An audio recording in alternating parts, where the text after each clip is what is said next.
When Aster was dragged to the Elmheim main house, he already knew this was not going to be a simple family meeting. The elders had called him there to judge him for the chaos he caused, and the moment he stood before them, the tension turned deadly. In front of the entire room, Zenith demanded proof of Hefried's loyalty by ordering him to kill his own son. But instead of bowing his head, Hefried chose Aster without hesitation, even if it meant the destruction of his entire house. That was the moment everything changed. With no more reason to stay silent, Aster tore off his shirt and revealed the 7 wings on his back, leaving the elders frozen in shock. The reason this power terrifies everyone is simple. The wing crest is the source of magical power, and no human in hundreds of years has ever possessed 7 wings. That level of power was said to belong only to the Spirit Clan, the very origin of the crest themselves. But how did he get this power? In a harsh, cold place, Aster, with a battered body, approaches his father, in an overwhelming killing intent, after claiming that his father sent him into an ambush to get rid of him. The man admits this, calling Aster a wingless one, which is why he has to die to stop bringing ridicule to the House of Elmheim. When talking about the Elmheim family, they are the greatest martial house on the continent, and they are tasked with protecting the royal family. The head of the house is Aster's father, Roderick Elmheim, who is the only one who has 7 wings in the entire kingdom. He once saved Aster, who was left on the brink of death in a snowstorm, and to pay this debt, Aster did everything Roderick asked of him. However, Aster had nothing to repay his father with because he had no wings. The wing crest is basically a proof of one's magical power, and the more wings, the greater the mana. Since he was the only one in the ducal house who had no wings, his siblings basically called Aster wingless. Nonetheless, Aster continued taking up the sword to practice every day, hoping that one day his devotion would be rewarded. In the end, he and his squad got sent on a mission that was destined to fail, but he managed to survive the ordeal.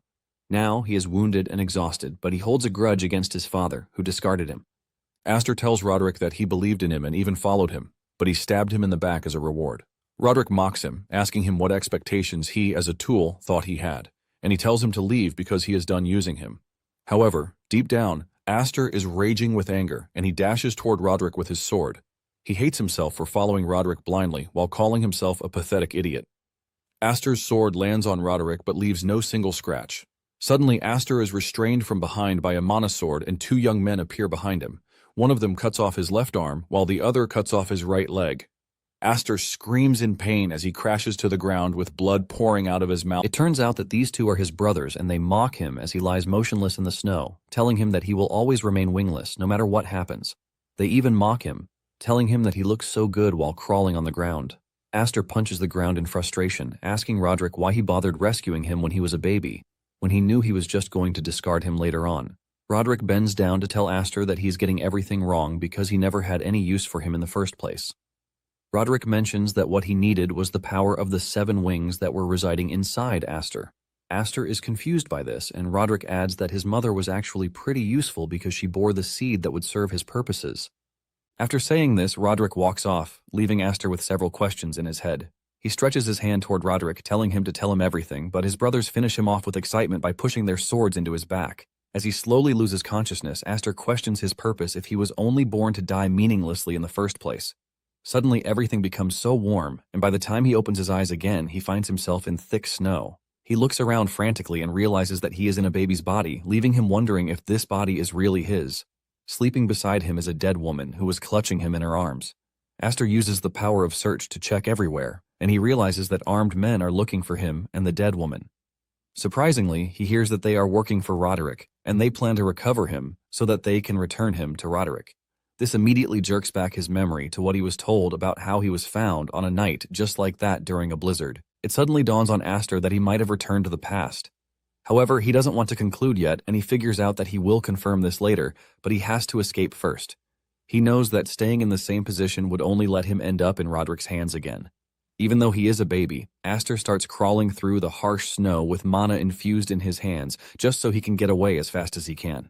Even though the weather is harsh and he is already getting tired, Aster has no desire to hold back because he was always crawling in his past life, and he plans to do the same thing to survive no matter what. After crawling so far, he ends up passing out, and moments later he is discovered by Hefried, the head of House Hyfried, who is a viscount and his daughter. Hefried carries Aster in his hands, wondering why there is a baby in such a weird place.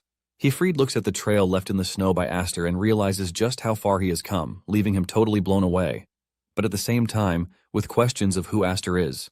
When Aster finally wakes up, he finds himself being stared at by a bunch of little girls who want to play with him. Aster panics because he can't understand what the actual hell is going on around him. Scared of whatever is going on, he jumps off and starts crawling away, but the girls chase after him, telling him to stop. Aster's survival instincts kick in and he continues crawling, aiming to get away from them. He ends up propelling himself into the sky with his magic, and he soon realizes that he is screwed as he starts descending to the ground with no way to stop it. Just when he is about to hit the ground and go splash, he is caught by the Viscount, who teases him for being a mysterious child. Sweat runs down his face with the realization that he almost died. Just then, Aster takes a look at the man, and this is when he realizes that he is in the hands of Hifrid, the Viscount of the Roderick domain. Aster freaks out because there is no way in the world he just found himself in another Elmheim house. Basically, Hifrid is the head of the Viscount family, which is a branch of the Elmheim family. He was one of the two wings that were once entrusted with protecting the royal family. However, Aster is even more confused because Hifrid should have died in some trash civil war, which ended in the total collapse of the Viscount family. This basically confirms his fear that he has gone back to the past. However, he is left in utter shambles because he was trying to run away from Roderick and ended up in his brother's hands. Hifrid's wife also carries Aster in her arms, talking about how surprised she is that Aster's magic went out of control to launch him into the sky. The woman figures out that Aster was trying to escape because he was scared, and she kisses him on the forehead to show him that he is in good hands. The woman strokes his cheeks, causing Aster to relax. Hifrid then tells his wife that Aster possesses tremendous power, and the crest on his back is proof of that. The woman takes Aster to the mirror to check out the crest on his back, and they are blown away to see that it is 7 wings. Even Aster is surprised that he has the crest of 7 wings on his body. This is when he remembers what Roderick told him before he was killed. Aster finally figures out that the dude basically saved him so he could take the 7 wings for himself. Aster is even more pissed when he realizes this because he was called a freaking wingless all through his past life just because Roderick stole what was his. Hifrid's wife then asks him what he plans to do with the child. The moment Aster hears this, he freaks out because he is not about to let the power fall into the Elmheim family since he needs it to get revenge on Roderick. Shockingly, Hifrid tells his wife that they should adopt Aster because he is still a young one who can't fly on their own. Hifrid mentions that he will take responsibility until Aster is able to take care of himself. Just then, the room's door opens and the girls crash on the floor, revealing that they have been listening all this time. The girls admit that they were curious because they were worried about Aster. The girls let off a bright smile because they finally have a baby brother. The woman of the house then gives him the name Aster. 10 years after this, Hifrid, Aster, and one of his sisters, Alfin, head to the sword dance assembly, which is held annually by a certain duke family under the Elmheim umbrella. It is basically a social gathering for martial arts noble families, and it is a place for nobles to deepen their faith, while showing off the strength of swordsman candidates who carry the family name. The moment Hifrid and his children arrive at the location, the other nobles and spectators waste no time as they start whispering. The people make fun of the Viscount family, saying they have come to embarrass themselves again. They also know about Aster, who was adopted into the family because they couldn't produce an heir of their own. They are pissed at just how much disgrace the Viscount family has brought to the Elmheim family. Alfin can hear everything they are saying behind their backs, and she urges Aster to stay strong and not let any of it get to him. Alfin tells Aster that whoever shows weakness is crushed, and while saying this, Aster can see her hands trembling from anger. Hifrid also tells Aster that what he is currently seeing is the current position of the Viscount family. Hifrid tells him that this is what he wanted to show him, and he asks him if he is disappointed by everything he has witnessed. However, Aster assures his father that he is fine with being in such a hostile environment. Hifrid laughs out loud when he hears this, telling Aster that his stance is quite reassuring. Apparently, in his past life, Aster made his debut in the social society as a disgrace to the Elmheim family, which is why where they are holds bitter memories. However, he is now a totally different person because the 7 wings have returned. Aster looks up to see his past brothers who killed him, staring at him from the window, and Aster is ultimately eager to make a glorious social debut. They are in an era where knights ruled, and might was the mastery of the blade, which was the absolute pinnacle of swordsmanship. Basically, the absolute symbol that embodied everything was none other than the wing crest. Standing on the balcony to watch the duels, Alfin talks about how overwhelming everything is. Alfin finally realizes why Furin and Flair were not interested in coming. Aster, on the other hand, can't forget how he was embarrassed during the whole thing in his past life. Alfin notices that he is lost in thought, and she calls his name to jerk him back to reality, asking if he is nervous. Alfin doesn't blame him if he is nervous because it is his first sword dance festival. Aster assures her that he is not nervous, but feels nostalgic instead. In fact, everything is loathsome to him. Hifrid then tells the kids that he has to leave because he has a meeting he needs to attend. Hifrid tells Aster that he is leaving his sister in his hands, but Alphen protests, reminding her father that she is a year older than Aster. Aster teases her, telling her that she is clumsy, which is why he is in charge. Hifrid then tells Aster that there are many people his age in the gathering, and he can use the opportunity to make friends and connections. However, he whispers to him, telling him to make sure that no one finds out about the 7 wings. As he walks off, Aster is left in a difficult position because he knows that what his father is asking him is easier said than done. In fact, Aster is left wondering how he is going to socialize when everyone appears to be hostile toward him. Suddenly, Alphen sees Aster walking away, and she asks him where he is heading. Aster replies that he is leaving to make some friends, and he soon arrives at where Roderick's sons are. The redhead, Dallas, asks Aster who he is, and Aster introduces himself to the dude with a smile on his face, revealing that he is his younger brother. Aster mentions that he saw Dallas from outside, and he decides to come say hello to him. Dallas is totally confused until his brother Grion explains to him that Aster is the kid adopted by the Viscount family. The moment Dallas figures out who Aster is, he starts laughing to mock him, saying he finally understands why Aster has the F initials in his name instead of the regular A initials. Aster stays mute because he can't forget how the two killed him in his past life. Aster can't believe that he was always intimidated by them in his past life, but looking at them now, he realizes that they are just a bunch of kids playing dress-up. Just then, Alphen shows up, telling Aster to leave the dudes alone. She's about to drag him away when Dallas calls her name to mock her too. He asks her if she is still hiding behind her father's back. He teases her, telling her to come over and keep them company, as if she were an escort. Alphen ultimately turns around to tell Dallas that she is not interested in whatever he is saying. She reminds Dallas that there is no master-servant relationship between the main and branch families. Alphen then proceeds to try to drag him away, even though Aster claims he is not done talking yet. Dallas decides to take things up a notch by mocking Alphen, telling his gang that Alphen's father was the knight who couldn't protect the king and had his hand cut off by Roderick as punishment. Dallas mocks her, telling her that he is glad he doesn't have the blood of a loser flowing through his veins. Alphen cannot swallow the insult, and she turns back, screaming at Dallas, telling him to take back what he just said because she is not just going to allow him to insult her father. Dallas piles on the misery by spitting out wine on her. Dallas tells Alphen that she was born into a family of nothing but useless women who can't inherit the title. He then adds that they are not in a ballroom, while telling her to wear some rags so that next time it won't be a problem when she gets drenched. Before coming to the gathering, Aster was initially worried that he wouldn't feel any anger even after seeing Dallas and Grion.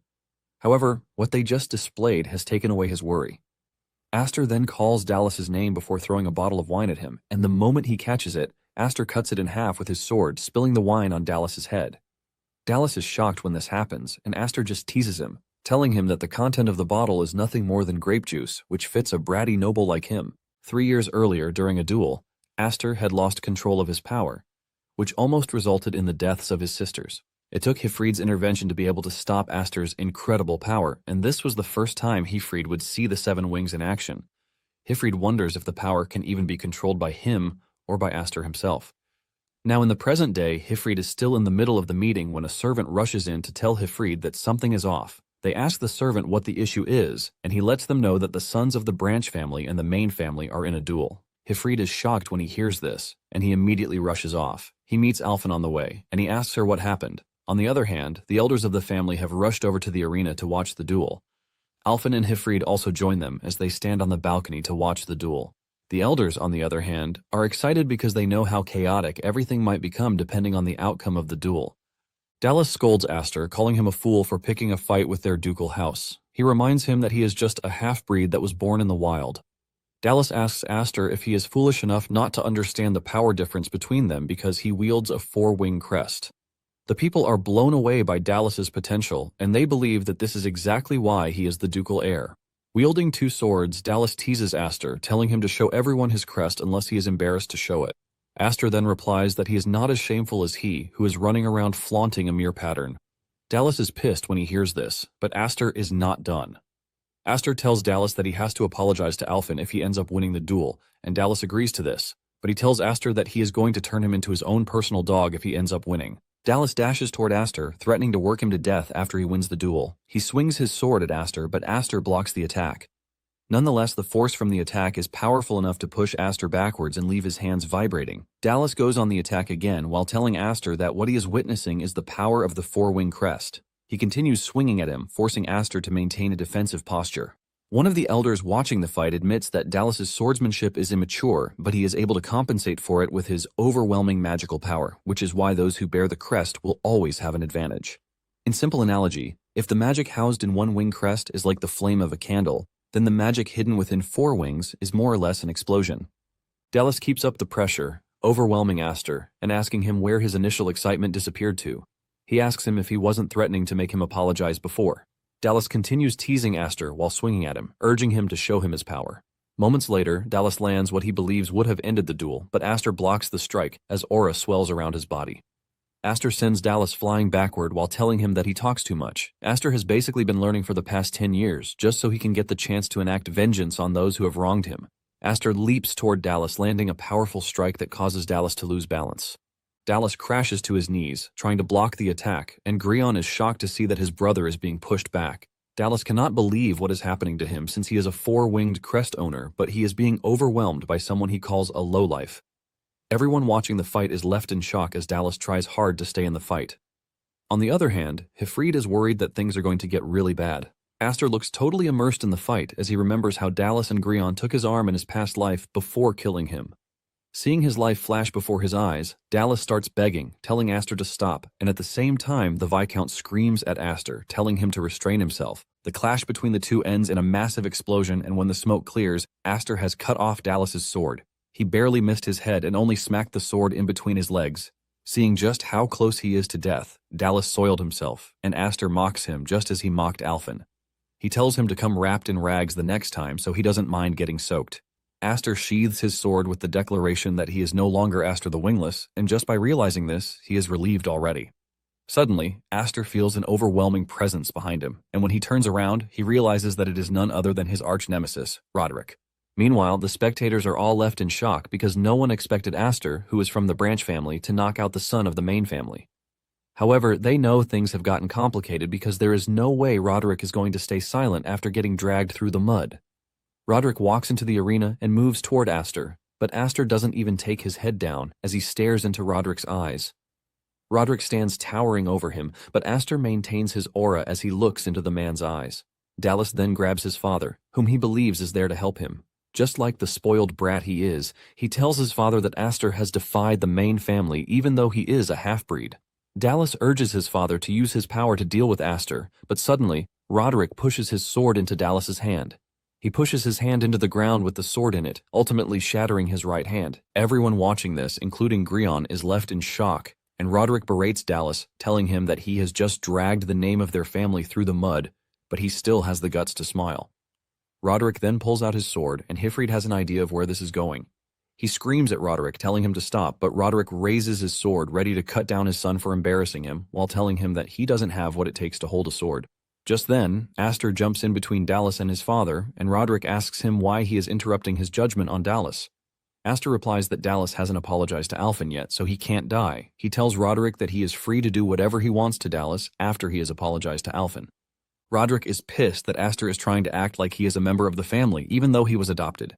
Aster replies, telling him that he is the son of the Viscount, and even if they are not related by blood, the pride of a knight and the weight of a household are things that he has learned well enough from his father. Roderick then decides to use this against Aster, telling him that as a member of the Viscount's house, he has needlessly tarnished the reputation of the main family, which is the pride of the king's sword. Roderick tells Aster that what just happened is not something that can be settled as a mere childhood squabble. He reminds him that Hifrid gave his arm as a prize when he messed up. Roderick then asks him what he plans to sacrifice, but Aster replies to this by telling Roderick that what happened wasn't a mere sibling quarrel, but a legitimate duel. Aster tells Roderick that all he did was answer the insults against the house of the Viscount with his blade. He reminds Roderick of what he said about those who can't avenge themselves have no right to a sword. Aster makes it clear that he has no intention of throwing away even a single strand of his hair. One of the elders, who is an earl, is blown away by Aster's courage, and he refuses to believe that Aster is just 10 years old. Upon hearing what Aster has to say, Roderick tells him to take his stance, and Aster immediately gets into a defensive position. Roderick then lands a hit that sends Aster crashing into the wall, leaving a loud explosion. This leaves everyone shocked and scared that Aster is done for. Hifrid angrily leaps toward his brother with his sword, but Roderick blocks the attack. Hifrid ignores Roderick and rushes over to where Aster is. The dust clears off and he sees Aster's severed sword on the ground, but to his surprise, Aster remains standing with the other half of the sword in his hand, ready to defend himself. He wears an expression of hate on his face, and when Roderick sees this, he just turns around and leaves with Dallas following him. Aster finally loses his balance, but Hyfried catches him. With the last of his strength, Aster tells his father that he protected Alfin just like he promised, and Hyfried commends Aster, telling him that he was magnificent. On the other hand, one of the elders teases Roderick, telling him that he resorted to a childish move. Roderick agrees to this, but says the family's reputation would have been shattered if he had let Aster have his way, which is why he made a slight compromise. The elder then calls Aster a rising star because he had the strength and audacity to stand before the great Roderick. The elders admit that Aster has the best debut into society with the stunt he just pulled. One of the elders says he was actually scared that the Elmheim family might split in two. However, Roderick tells him not to be too happy yet because an era of disruption is upon them. He calls it a storm so great it might divide the world into 2 or 3. When Aster returned to the territory, he indulged himself totally in training. He beats up every one of his sparring partners really easily, with no one to stand against him. They believe that whatever happened at the sword dance assembly must have been a motivation for him. The servants and guards are also happy that Aster beat Dallas up because the main family has been making life hard for them for so long. At the same time, Aster is confident that what he did at the assembly would silence those who have always mocked the Viscount family. However, his real target remains Roderick himself, although he knows he can't beat Roderick with his current level. Aster knows that the wing crest is basically just an indicator of one's rank and latent magic power.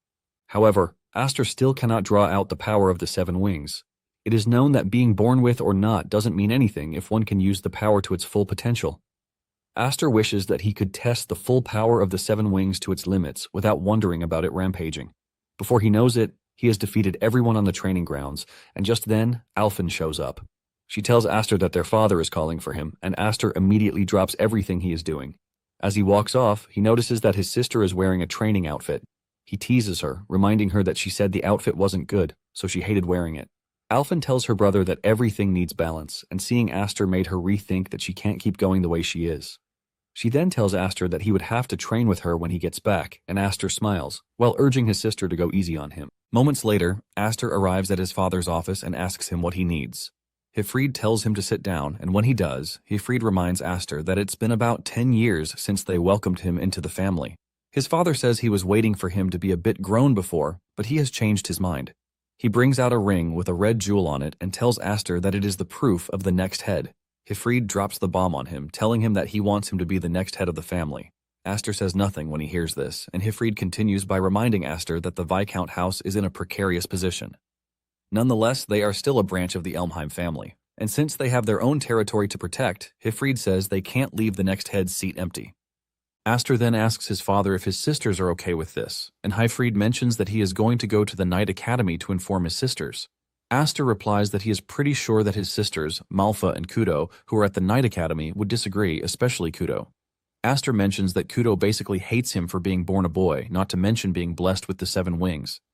Aster then stands up, telling his father that he can't accept the responsibility of being the next head. He reminds him that he can't even control his magic, and he almost killed his own sister in the process. Aster tells his father that there is nothing that can convince an angry sister, and as he walks away, Hyfried tells him that he has always been skeptical whether Aster is really a kid or not. Hyfried then reveals that he believed that the ring would be a good reward for the sword dance assembly, but it appears that Aster would prefer something else. The man then brings out a box, and he opens it to reveal the magic sword, Gram, which is more or less a dagger. Hyfried tells Aster that this is a sword that can control the 7 wings' power. After their meeting in the office, Hyfried takes Aster into the woods. Aster is surprised that they have to go that far just to show him a sword, and Hyfried lets him know that this is nothing more than a precaution. Hyfried knows he can't take anything for granted since Aster is known to break things quite often, which means the training hall would be the wrong place to try out the sword. Hyfried tells Aster that Gram is a magic sword that is passed down only to the eldest son of the Elmheim family. Hyfried mentions that he intentionally had the sword brought in from the main house because of him.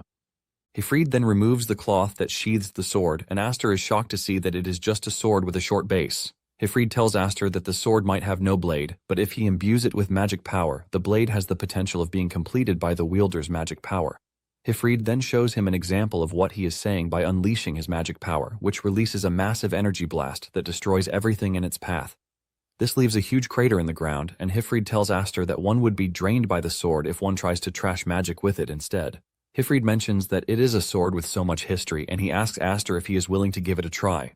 Aster then collects the sword and he tries it out. To his surprise, his mana starts pouring into the sword on its own, and this sends a powerful blast into the sky.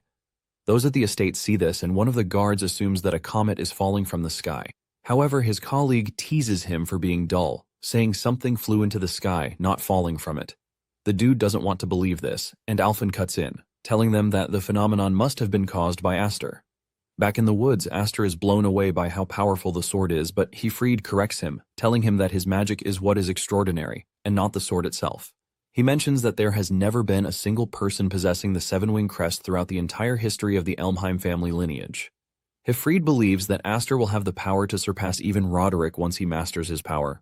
However, the power also has what it takes to sow seeds of conflict because of its greatness. He lets Aster know that everyone will be after him if they find out that he possesses the seven wings. He says there will be some who will want to exploit him, and there will be some who would want to kill him under the guise that he is a nuisance. Hifrid then urges Aster to make sure he becomes really strong while he still can to avoid something like this.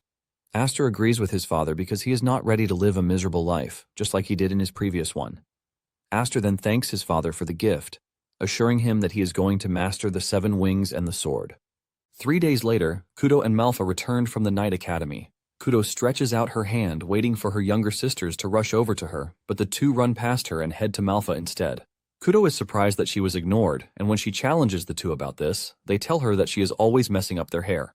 However, Kudo doesn't want to accept that a modest person like her would do such a thing. Just then, she spots Alphen and rushes over to hug her. She ends up doing what she claims she doesn't do by roughing up Alphen's hair. Malfa then asks her parents where Aster is. Hifrid then reveals where Aster is, and Kudo immediately locks in on this. Meanwhile, Aster is still struggling to keep the sword under control. He is suffering from excessive magic power loss just from trying to do this, and he starts wondering what he has to do to become like his father. He is in the middle of this when Kudo shows up with her sword, telling Aster that he has managed to outdo himself this time around. Aster is shocked to see that his sister is back, and Kudo scolds him for not coming over to welcome her. Kudo asks him if he didn't show up to welcome them because he thinks he is special and there is no reason to notice them. Kudo lets Aster know that she learned about what happened at the sword dance assembly because the Night Academy was buzzing with rumors about him. Aster then replies that he is pretty sure that the same thing applies to his sister because he heard that, as a trainee, she has completed numerous missions. In addition, Kudo was the only knight awarded the honorary knight medal that year. Kudo then replies that it is the least she can do because if she doesn't, she wouldn't be able to succeed her father. She then proceeds to say she heard about how Aster turned down the offer to be the successor. She asks him if he did this for her sake. Deep down, Aster is not pleased with the fact that Hifrid went ahead to tell her because this is just going to cause him unnecessary trouble. Aster finally replies to his sister, telling her that he believed that he wasn't worthy yet, which is why he rejected the offer. Kudo walks toward a tree, talking about how spiteful Aster and Hifrid are, even though they know that it is her dream to become the head of the house. Suddenly, she cuts the tree with her sword before hurling it toward Aster. Aster barely dodges the attack while screaming at his sister, asking her what the hell she is trying to do. Kudo tells Aster that it's been a long time since they sparred, so she is about to give him a test. She lets him know that the next attack will be directed at him. Aster tries to tell his sister to chill out because the sword he is using is not yet complete, but Kudo lets him know that he won't be able to make the same excuse if he is on the battlefield while facing an enemy. Kudo lets Aster know that it is the knight's code to always be ready for battle, and Kudo immediately gets into an offensive position. She tells Aster that she might just obliterate him if he keeps holding back. Aster cannot believe his eyes because he is still trying to control his magic power, and his sister is already onto him. At the same time, he knows he has no choice but to take his sister seriously because if he doesn't, she might just kill him. Minutes later, Aster and Kudo are still going at it. Kudo commends Aster, telling him that he has gotten better because he is able to keep up with her, even though she has refined her skills at the Night Academy. However, she trolls Aster, telling him that his sword is pretty much pathetic and his control over magic is completely lacking. Kudo sends him into the distance with a strike, and Aster admits that his sister is as relentless as she has always been. He remembers that she's been like that since they were kids. He wonders if it is because he is the only male in the Viscount's house who holds the right of succession. At the same time, he doesn't know if it is because he possesses the seven-wing crest, which is superior to everyone else's. Aster compares her to a living storm because she is always challenging him to duel over every little thing while calling the world unfair. Basically, Kudo is his natural enemy. Kudo comes charging at him again while telling him that he is not fit to be the next head of the house. Meanwhile, Malfa is worried about the two, and she calls her father's attention to this. She asks him if he is ready to leave the two alone to themselves because, with the way things are going, one of them might just die. Hifrid tells Malfa that they are rivals in their own ways, and even though they might be a bit reckless, he is confident that it won't escalate to the point where one of them would die. Malfa replies that she certainly hopes so, and then asks her father why he summoned them back from the Night Academy. She is pretty sure that it is not all about the succession. Hifrid confirms this, and then brings out a letter which shocks Malfa. It turns out that it is a summons from the Elmheim main house. He tells Malfa that the elders who lead the house might actually want to see their grandson's face. Malfa is relieved to hear this, but Hifrid lets her know that in the worst-case scenario, they might actually lose Aster. Back in the woods, Aster urges his sister to try to reason with him because he has already turned down the talk of succession. He tells her that their father must have informed her about it, but Kudo reveals that Hifrid is not ready to agree with his stance. Aster soon finds himself trying to block Kudo's overwhelming attack, which he compares to facing a troll swinging a giant mallet. Aster almost gets cut, but he manages to weave Kudo's sword to the side. He screams at her, telling her to listen to what he has to say. However, Kudo hits him with a blunt strike that is powerful enough to rupture his insides. Aster coughs up blood with the realization that his sister is pretty strong. Kudo then explains to him that he is third-rate if all he can do is swing a sword. In addition, he is second-rate if he can handle only magic, and it is when he is able to master both sword and magic that he can become first-rate. Kudo lets him know that she is disappointed in him because the difference in wing crests refers to the difference in the amount of mana that one can handle. Basically, the difference between one wing is about a threefold gap in power, which means in terms of magical output and stamina, Kudo should be inferior to Aster since she has just 5 wings. Because of this, Kudo scolds Aster, telling him that he should have been able to withstand all of her attacks, but he chose to run back to his favorite swordsmanship instead. Kudo asks Aster if he really distrusts his power that much, or if he is afraid he would go berserk just like he did some years back. The moment Aster hears this, he realizes that he has never once considered that he might be afraid of the 7 Wings' power. He wonders if he was unconsciously putting a limit on his own power, which is why the blade feels unstable. He was basically forcibly suppressing his magic under the fear that things might go out of hand. Kudo then tells Aster that he basically has everything she ever wanted, and she lunges at him, telling him to give her all of his power if he is so afraid to let it out. However, things are already different as Aster easily knocks her back with his magic power. Even Kudo is shocked to see this, and Aster thanks her, telling her that she has opened his eyes. Aster then dashes toward Kudo without manifesting a blade, leaving Kudo to wonder if he has run out of mana, but she trashes this thought because she is pretty sure that he hasn't. Aster basically has an inexhaustible magic lying inside the 7 Wings, and even though he can't fully master it yet, he plans to focus all of the magic into an immediate impact at that moment. He lands his hit, but Kudo blocks it while teasing him, telling him that it is commendable that he was able to think of something like that on his feet. Aster then lets his sister know that he has no intention of wasting his second life, his power, his sword, and certainly not his family. He reveals that he is going to hold on to all of these because he struggled to have them in the past. Kudo is left confused by what her brother means by the second life he is talking about. Suddenly, Aster leaps toward her, and she prepares a counterattack for him. Suddenly, Aster vanishes, and by the time he reappears, he lets his sister know that he is no longer holding back. He swings really hard at Kudo, and Kudo feels the sword passing through her midsection like she has been cut in half. Later on, Kudo wakes up in her room, and she is confused as to how she made it into her room. Surprisingly, Malfa is in her room, and she welcomes Kudo back to life. It then dawns on Kudo that she was in the middle of a duel, and she asks Malfa what happened. Malfa reveals that Aster was the one who carried her back to the estate, revealing that Kudo had fallen asleep during the duel. Aster believed that the fatigue from the journey had caught up to her, but Kudo disagreed with this. Kudo then remembers that moment in the duel where it appeared that Aster had cut her down. She realizes that Aster dispelled his mana blade just in time before impact. She figures out that what she felt was the lingering residue of the mana passing through her body. She heaves a sigh of relief that Aster wouldn't have killed her in the first place, since they are siblings. However, at that moment, she actually feared that Aster would kill her. Kudo cannot take away the idea that her brother is really spiteful, even though he is smaller than she is. Kudo then grabs her sword, demanding to know where Aster is because the duel is not yet over. Malfa shocks her by telling her that Aster is no longer in the estate. Kudo is confused by this, and Malfa lets her know that a summons arrived for Aster from the main house, which is why he left a little while ago with their father. Kudo freaks out in shock because no one said anything about this to her. Meanwhile, Aster and Hifrid are in a carriage, heading to the main house. Hifrid tells him that the people they are about to meet are the elders who support the Elmheim house from the shadows. He mentions that they are former heads of the main and branch families, which means that they are influential figures from across the Elmheim house. Hifrid assures Aster that they are still pretty much in control, even though they have retired, which is why they are known as the Shadow Rulers. Hifrid tells Aster that these rulers haven't even shown any interest in Aster since the day he adopted him, leaving him confused as to why they have suddenly summoned him. Aster tells his father that it is most likely because of what happened at the Sword Dance Festival. He continues by saying he's heard that the Elmheim elders value the family's prestige more than gold or even their own lives. Apparently, anyone who tarnishes this image is thrown into a cage to become food for beasts. Hifrid is shocked that Aster knows this, and he asks him where he heard it. Aster gives a nervous reply that doesn't answer the question before revealing that he has prepared himself for some form of punishment or exile at the very least. Hifrid asks him if he is sure that he is ready to leave without saying goodbye, and Aster assures him that he is. He mentions that he was already planning to leave the moment his sisters arrived. In addition, he is pretty sure that Kudo doesn't like it when he is around because he annoys her, which means she will be able to relax once he is gone. Aster adds that thanks to Kudo, he has finally started to get the hang of handling Graham, and he is convinced that he can draw out more of the Seven Wings' power than before.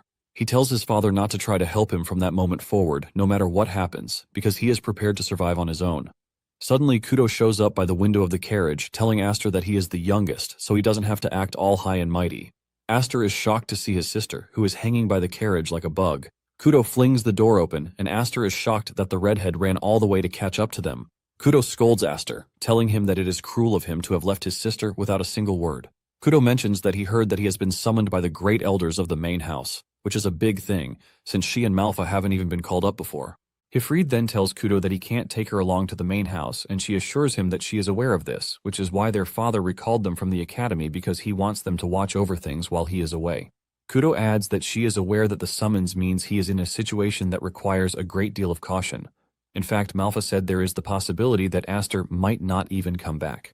Aster tries to tone down the gravity of the situation, telling Kudo that she is just exaggerating because he is just going there to talk. Deep down, Aster knows that his safe return is not guaranteed. Kudo then tells Aster that she absolutely hates his guts because he is a boy, he has the 7 wings, he is always given special treatment. He is even stronger than her, even though she is older, and he can act like a grown-up, even though he is her little brother.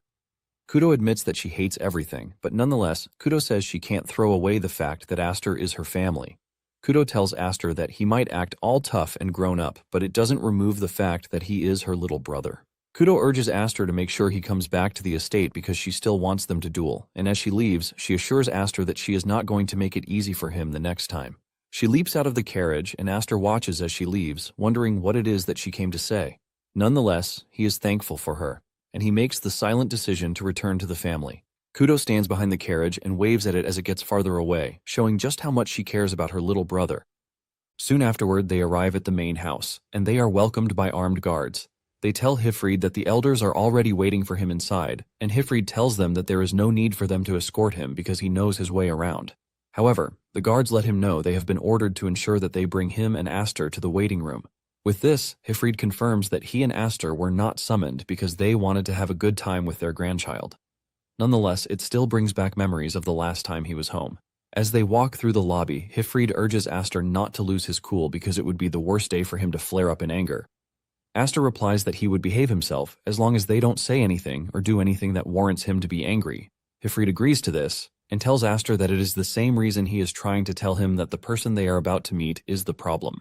While revealing who it is that they want to meet, Aster is completely carried away with those in the training grounds. Hifrid is forced to call his name to jerk him back to reality. Upon arriving at the door, the two are required to surrender their weapons. The moment they enter the room, they are welcomed by the elder, who teases Hifrid for not coming to the house for the past 10 years. Hifrid then bows to the old man, whom he addresses as his great-grandfather, the 6th head of the house. Aster finally realizes who has been controlling things from the shadows, the great-grandfather, Zennis Elmheim. Aster also believes that the rest of the gang are heavyweights who have the deciding factor over Elmheim. With a quick look, he realizes that there are some people from the sword dance assembly who are present, but he is surprised that Roderick is not there. Zennis can see the confused look on his face, and he tells him that Roderick is not there. He reveals that Roderick is the leader of the knights directly under the royal family, which means he has no time for all the meaningless meetings that they are holding. In return, Zennis and the other old farts are the ones handling the administrative side of things. Aster remembers that in his past life, he never saw Zennis. which is why he didn't really care, but he can clearly see the influence that he holds because he is still able to gather so many important fellows to a meeting. Hifrid then asks Zenith why they are there, and Zenith replies that he is pretty sure that he has figured it out already. Zenith mentions that he heard that Aster caused quite a scene at the sword dance festival. This immediately confirms Aster's suspicion that they were summoned because of what he did. Hifrid then tells Zenith that Roderick should have settled what happened personally. The elders present in the room tell Hifrid that what Roderick did was nothing more than a performance for the public, and it doesn't change the fact that the Elmheim name has been tarnished. One adds that inviting Aster, who is an adoptee from an unknown origin, to the family gathering is a mistake from the start. They tell Hifrid that they would have looked the other way if he had remained harmless, but the moment he bared his fangs at the main family, it changed the entire dynamic of things. Zenith mentions that the right thing is to exile Aster, but lets Hifrid know that he is also going to be punished. It is at this moment that Aster gets on his feet to scream at the elders, telling them that he was the one who did everything, and it has nothing to do with his father. Aster is crashing out when he turns to the side to see that his father is not even saying anything.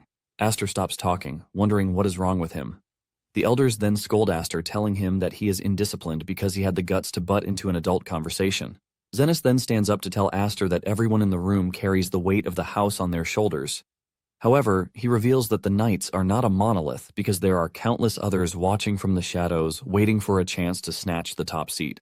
Zenith mentions that this doesn't exclude those in the room. Zenith walks toward Aster, telling him that they need proof he is not a threat to the house. Zenith then pulls out a sword, which he hands over to Hifrid. He reminds him of what he did when he failed to protect the king, which ended up dragging the family's name through the mud. It turns out that it was in this same room that he allowed Roderick to cut down his arm. This time around, Zenith tells Hifrid that he wants him to show his loyalty by taking Aster's head. Zenith assures Hifrid that if he does this, the matter will be dropped. But he hasn't finished saying this when Hifrid tells him that he is not interested in taking Aster's life. Hifrid tells the old man that he would rather take his own life than cut down his own child. Aster is shocked when he hears this, and Zenith tells Hifrid that he has to die since he has refused to kill Aster. In fact, Zenith ultimately declares that it is the end for Hifrid's house because everyone, down to his children, will be killed. Just then, Aster coldly asks Zenith what it is that he is so afraid of. Zenith turns back in confusion, and Aster continues by saying they are all a group of grown men who are huddled together in fear, which is really pathetic. Aster tells Zenith that they are free to exile him if they are so scared that he would come back to hunt them. Just then, Aster takes off his shirt to reveal his 7 wings to let the group know what they are going to be facing if they intend to touch his family. The entire room is left in shock, and deep down, Aster can only apologize to his father because even though he was told to keep quiet, he couldn't. With the crests on his back shining brightly, Aster tells the room that it would be best for them to think twice before making an enemy of him. The elders and guards don't want to believe what is right in front of them, and they even assume that it is fake because this is the first time it will appear on a human body in hundreds of years. With a cold voice, Zenith asks Aster if he understands the weight of the mark that he carries, and Aster assures him that he knows because he's heard that people get more surprised the more wings that one has. The Earl, who remains on his seat, laughs out loud when he hears this, but quickly offers his apologies before telling them to continue their charade. Zenith then explains to Aster that a crest is an organ that generates magical power, which was gifted to humans by spirits in ancient times. Humans have been able to make use of their strength pretty well by passing it down generations, but no human has been able to reach 7 wings, with the sole exception of the Spirit Clan, the progenitors of the crests themselves.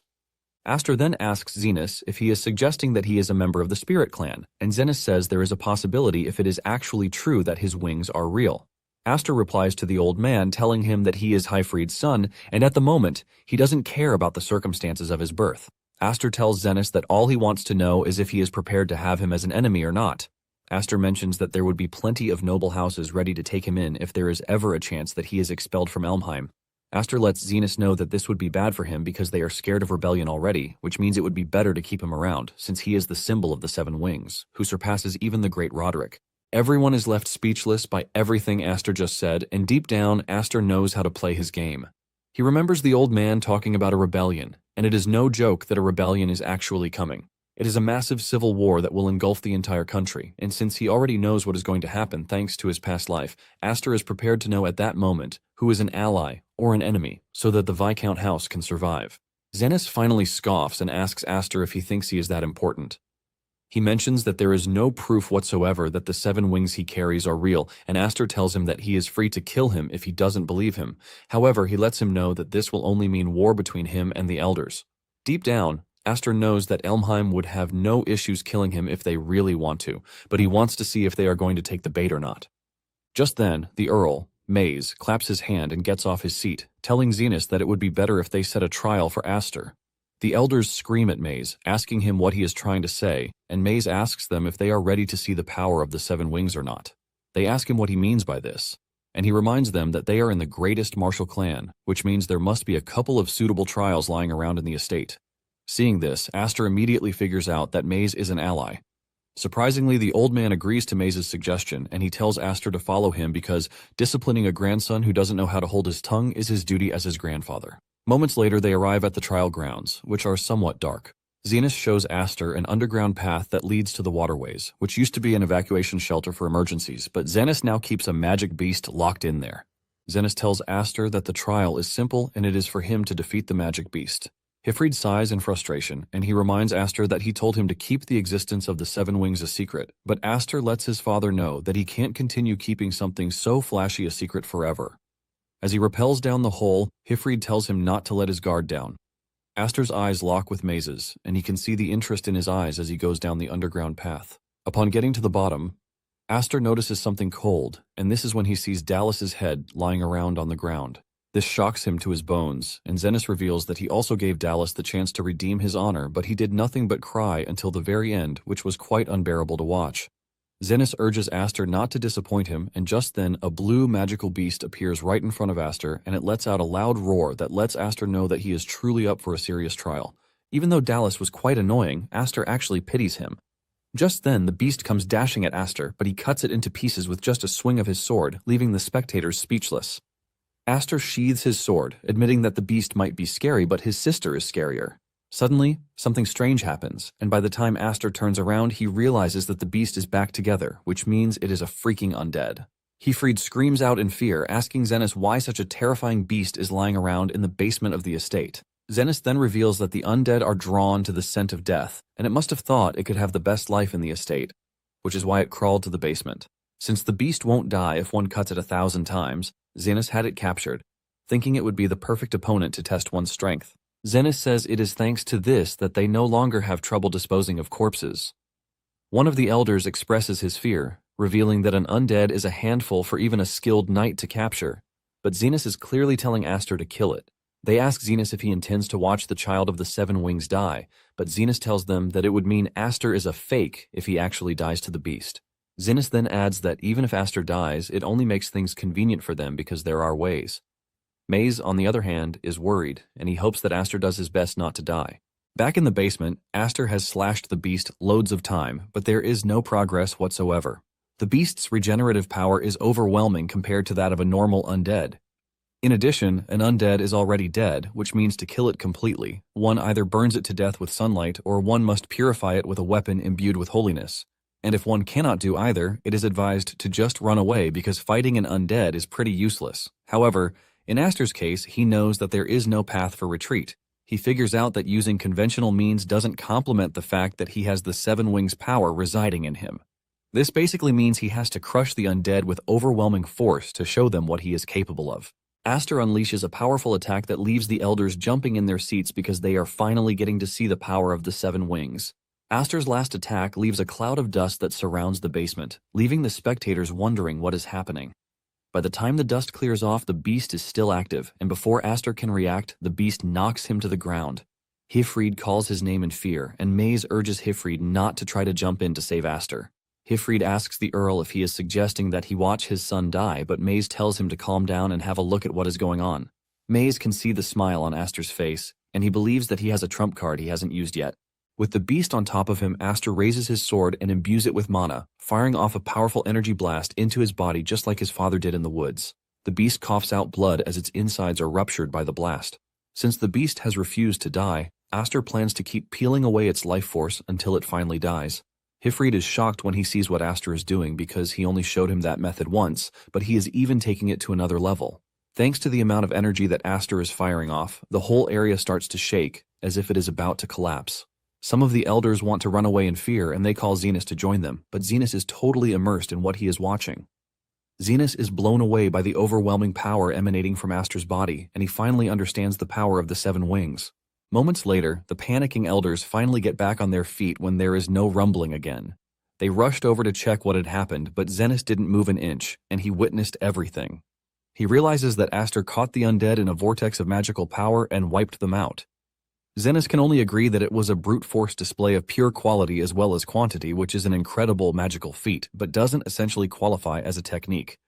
This leaves Zenith wondering if this is really the power of the Seven Wings. Zenith then asks Hifrid if he was the one who taught Aster what he just did, but Hifrid says no. He admits that he is also amazed at how much his son grows by the day. Maze quickly asks the elder if he is satisfied and if he believes that Aster has passed the exam. With a stern face and expression, Zenith asks the rest of the group if there is anyone who objects, but none do. Maze wastes no time announcing to Aster that he passed the test and that he should return to the surface quickly. Aster teases them, pointing out the fact that the chain that lowered him into the underground basement has been destroyed, so he urges someone to throw a rope for him to use. Later on, Aster meets with Zenith in his office, and Zenith offers him a spot in the succession to the head of the family, but Aster rejects the offer. Zenith asks him if he is sure that this is what he wants because the moment he misses this chance, it might not come back. Aster lets the man know that he has no interest in the succession struggle of the family, and in addition, his presence would only cause unrest among his cousins. Aster tells Zenith that he doesn't belong in the main estate, but in Hifrid's manor. Just then, Zenith tells him that he can be humble all he wants, but he cannot hide the ambition reflected in his eyes. Zenith says it is all over his face that he intends to turn his hostility toward Elmheim in the long run, and this shocks Aster.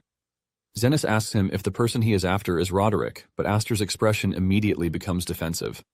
The old man urges him to relax, assuring him that he has no intention of probing into his motives at the moment. Aster then asks him why, because he believes that the rebels are his enemies.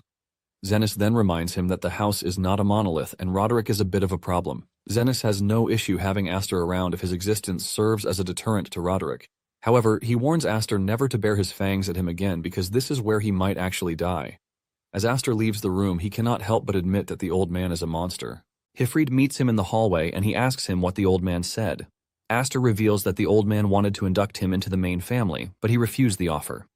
Hifrid is shocked to hear this, and even Maze, who is with him, agrees. Maze tells Aster that he would have enjoyed much better treatment if he were officially under the main family's care. Aster then asks the Earl why he helped him earlier, but Maze feigns ignorance on this. Maze claims that he only wanted to play a trick on him, and he reminds Aster that he has truly become the master of the Seven Wings in name. As they walk through the hallway, Aster can see the elders staring at him, and they all have the same intention of getting Aster under their thumbs since he is a child. Maze tells Aster that he cannot avoid it because those targeting him will only increase since the Seven Wings carry immense importance. Aster then asks Maze if he is one of them, and Maze replies that he is a director at the Night Academy, so scouting promising youths is part of his job. Maze points to the blonde old man in the distance, telling Aster that the man is also the same. As Maze walks off, he tells Aster that he will be waiting for him to enroll at the Night Academy. Aster watches in confusion because he can't even say if the dude is an ally or not because he is too elusive. Hifrid then pats Aster on the shoulder, suggesting that they head home because he would like to hear all about his big performance. Aster agrees and says his mother is going to freak out by the time she sees all of his injuries. Meanwhile, Roderick gets a report that his son, Dallas, has lost his life in the trial imposed by Zenith. Since Aster was scheduled to take one too, Roderick asks the messenger what transpired. The dude then informs Roderick about the existence of the Seven Wings, but Roderick is not entirely surprised.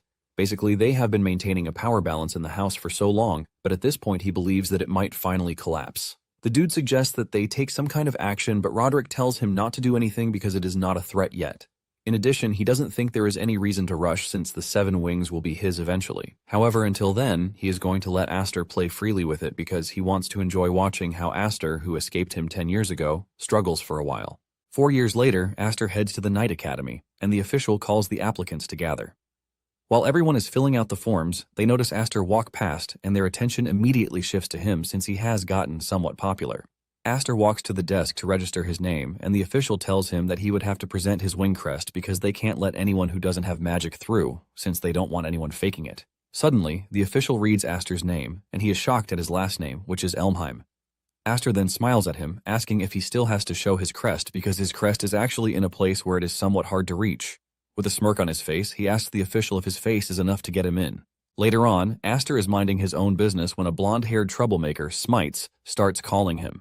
He tells Aster that he has never seen him among the applicants before, while asking Aster if he hasn't come to the wrong place. Smites tells Aster that the exam is for the elite of the elites, and Aster just walks past him, telling him that there is no problem if that is the case.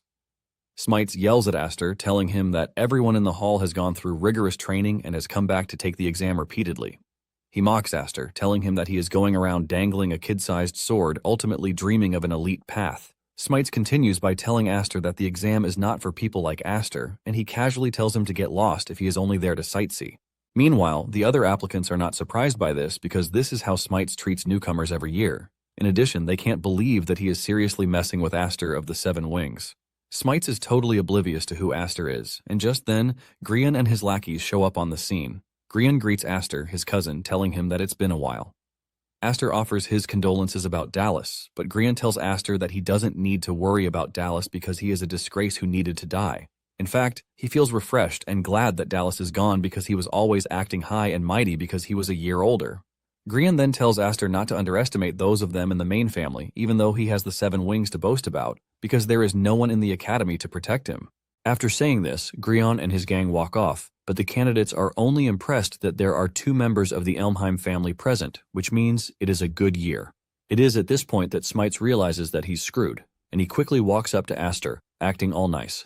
Aster returns the gesture as he smiles at Smites, telling him that he can call him by his name. Not long after this, they report to the first exam venue, and the official taking charge of the exam welcomes all of them. He lets them know that the royal knights are different from the local knights who run rampant in the countryside. He continues by saying they protect the king and they are honored swords who risk their lives for the king, which means they have no need for useless people. He tells them to consider the day's exam as a battlefield and they are expected to show their true worth to their heart's content. Deep down, Aster can't believe the nonsense that the dude is saying, but he doesn't really care because he's finally made it back to the academy again. Back when he was wingless, he wasn't even given the opportunity to stand right where he was. Basically, beyond that point is a world of the strong that he was never able to reach, and the man who stays at the top is Roderick. Aster urges Roderick to wait for him because he is going to catch up to him in no time. However, to do this first, he has to break through the selection exam, and just then, the official declares the exam open. Suddenly, one of the applicants is sent to the ground with an arrow piercing his head. This immediately tells the applicants that the exam is not a joke, and the officials reveal that the exam is called the Trial of the Turret. He lets them know that those who stand at the end will be the winners. In no time, a barrage of arrows starts raining down on the applicants standing in the hall. Some of the applicants panic and try to run, but the arrow still catches them. Other applicants, on the other hand, form a group to protect themselves, and these are former applicants who are already used to the system. However, even with this, the survival rate is still about 30%, and he believes that their method to form a circle will soon reach its limit. Basically, what they are hoping to see is the overwhelming power that only someone with a wing crest can achieve. Suddenly, some of the applicants notice that Aster is not moving, and they believe that he is an idiot who must have frozen up in fear. Grian also thinks it is the end of the line for Aster, but the moment some arrows come flying at him, Aster easily repels all of them. The applicants are left in shock when they see Aster create a whirlwind with his magic power just to repel the arrows. Aster keeps this up, leaving the other applicants to start asking what kind of monster he is because not a single arrow is reaching him. Even the official is impressed because Aster is basically manipulating his mana to make it seem like he is in a storm. Soon afterward, the rain of arrows stops and the official is surprised that more people actually survived than he expected. The official commends the survivors, telling them that they have passed the first trial, unlike the corpses lying all around them. However, he lets them know that there is no time to rest because he is going to guide them to the next trial grounds. Smite sighs in frustration, talking about how the official is sent straight from hell. Aster is surprised that Smites is already exhausted from the mere arrows that were thrown at them. Smites, on the other hand, cannot believe that Aster is acting totally unfazed, as if nothing happened. Even the official is impressed that there is no sign of tiredness in Aster, even though he just used a whole lot of mana, and this just proves the power of the Seven Wings, but he is curious to see how Aster is going to fare in the next trial. Grian, on the other hand, is pissed that his cousin survived, and he remembers getting an order from a certain someone who told him to make sure he does everything in his power to prevent Aster from becoming a royal knight for the future of Elmheim. Upon arriving at the next trial grounds, the official tells them that they will exchange their swords for identical swords to ensure fairness. Smites is confused about the whole thing, and Aster asks him if it was different before, and Smites says they have never worried about their swords. Smite suggests that they might be cautious because of Aster's weird sword. Just then, Grian shows up, teasing Aster. telling him that it appears that he has found a lackey for himself, which is Smites. Smites is pissed when he hears this, but Grion quickly intimidates him by whispering in his ears, telling him that he is going to learn a painful lesson if he wags his tail at the wrong person. Smites shakes up in fear, and he tries to get Grion to take back what he said, but Grion ignores him. Smites even goes as far as telling Grion that he has nothing to do with Aster. Aster looks around and realizes that he is in a hostile environment. Just then, the official shows up to explain the rules to them. He tells them that the second trial is a siege battle, and they will be divided into 3 teams to battle for control over each other's camps within the forest.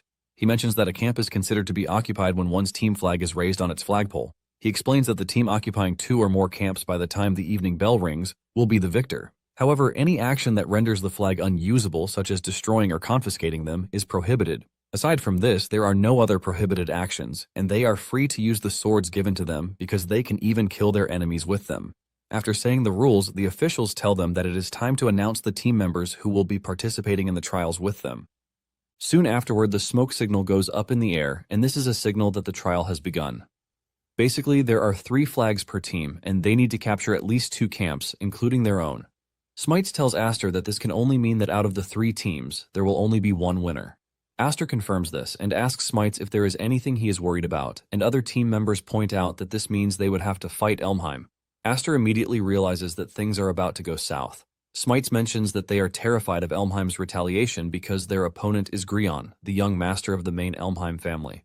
Smites tells Aster to imagine a scenario where they point a sword at Grion during the trial. Smites fears that the blowback might be bad and can even cause their entire families to be wiped out.